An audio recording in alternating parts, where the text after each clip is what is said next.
This is 13-year-old Keishawn Mann. Most 13-year-olds dream of slumber parties, sports, or camping. But this boy was being brought to the courtroom for a serious crime.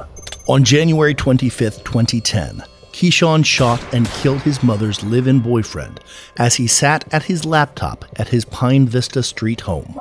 The gun belonged to the victim himself, 35-year-old Jermell Stokes.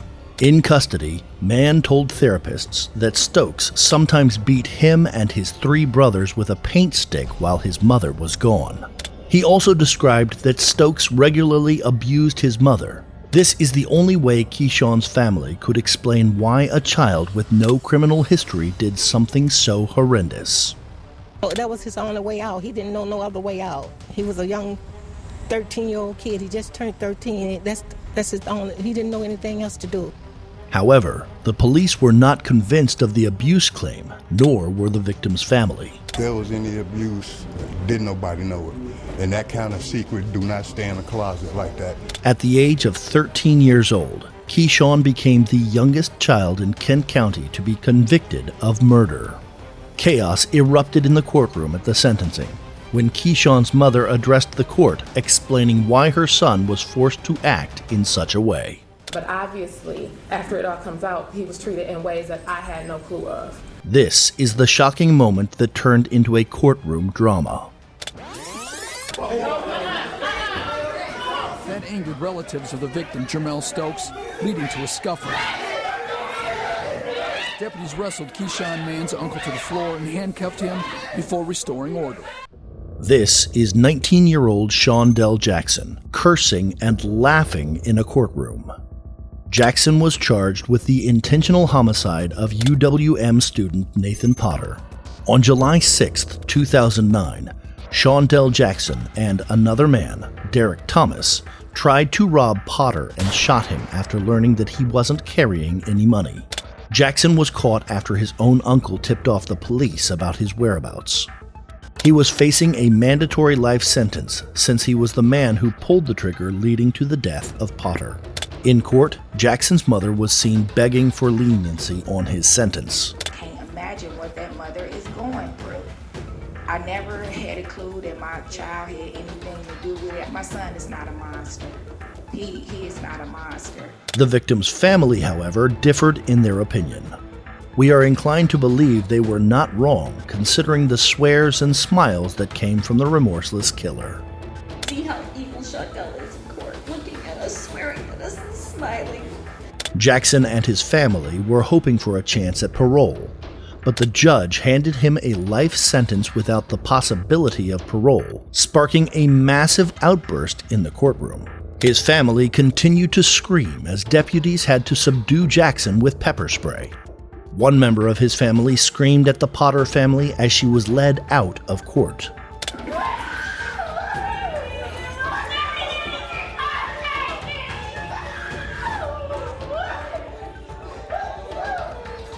This is Cameron Herrin, a popular social media influencer in a courtroom. Do not let his social status and his good looks fool you. This teen was involved in a fatal car crash in his recklessness. On May 23, 2018, 24-year-old Jessica Rabanol and her 1-year-old daughter Lilia were hit by a car on one of the most scenic roads in Tampa, Bayshore Boulevard. The mother and daughter were crossing the road when a Ford Mustang, driven by 18-year-old Cameron Herrin, collided with them. While Jessica died instantly, her baby girl Lila succumbed to her injuries a day later. Both teenage drivers were arrested and days later faced the Tampa judge. The legal battle went on for 3 more years while Cameron remained out on bond. The battle took a toll on Jessica's husband as he tearfully described it in court. It is nearly impossible to put into words the agony of this legal process. In 2021, he pleaded guilty to the vehicular homicide charge. Then it was time for Cameron to learn his fate. Although the judge decided he would be treated as an adult considering he was 18 years old at the time of the crime, he was hoping for a lighter sentence. Nonetheless, the judge sentenced him to 24 years in prison, and it seemed like Cameron couldn't believe his ears. The emotions of shock and disbelief were apparent on his face beneath his mask. Visibly upset, Cameron Herrin broke down after his sentence was read by the judge. The court's going to adjudicate the defendant guilty, sentence him to 9 years in Florida State Prison. On count 2, same charge. Court will adjudicate the defendant guilty, sentence him to 15 years Florida State Prison, and that'll run consecutive to count 1 for a total of 24 years Florida State Prison.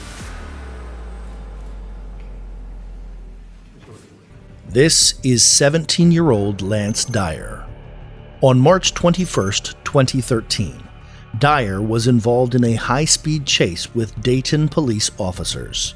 The Monte Carlo car, which he was a passenger of, was stolen the previous day at gunpoint. After confirming that it was the stolen vehicle, the 2 Dayton police officers pursued the car. The high-speed chase continued for a couple of miles and only ended when the vehicle crashed into a fence in an alley. The driver, Askia Robinson, immediately fled on foot with 1 officer in pursuit. Dyer then opened the passenger door and stepped out with a semi-automatic handgun pointed towards the officer. Dyer bailed from the vehicle and pointed a gun at a Dayton officer while trying to get away. That cop fired and shot Dyer in the hand. Dyer's mother does not believe that Dyer held a weapon against the officer. I still don't believe that he pointed a gun at a police officer because my son would be dead. You know, police officers don't shoot warning shots. The judge, however, held a different opinion. I can't think of anything more serious than someone pointing a loaded weapon at a police officer. Addressing the seriousness of the incident, the judge said he was lucky to be alive. You are lucky to be standing here in front of me today instead of being in the ground. An outburst shocked the courtroom right after Dyer was sentenced to 11 years for the crime. His sister screamed at the judge, expressing her displeasure. Deputies had to force her out of the court, and she was banned from the courtroom. Man, my brother got 13 years old. It was an explosive ending to a case that started over a year ago. This is Dylan Schumaker, accused of a heinous crime at the age of just 16. Dylan was babysitting his girlfriend's 23-month-old son, Austin Smith, inside the Springville home they shared with Schumaker's parents, while Austin's mother was at work. Known for his bad temper, Dylan lost his cool with the child after he started crying. Frustrated, he began slapping and spanking him before eventually slamming him on the floor and punching him several times in the head through a pillow, which led to his tragic death. Austin was just 4 days shy of his 2nd birthday when he died. Although Dylan denied having the intention of murder, Austin's distraught family did not believe that. But the environment in court got weird when Dylan entered the court hysterically crying while addressing the victim's family. I didn't mean to kill Austin. Actually, I really didn't. I really think I did that. I didn't. This might look remorseful to many, but the judge wasn't having it. At 16, you knew not to keep pounding your fist on that pillow with that little baby's head there. In a phone call with his mother brought up as evidence, he had stated that all he would have to do is cry a little bit, and his age and looks would do the rest. Perhaps this conversation sealed his fate.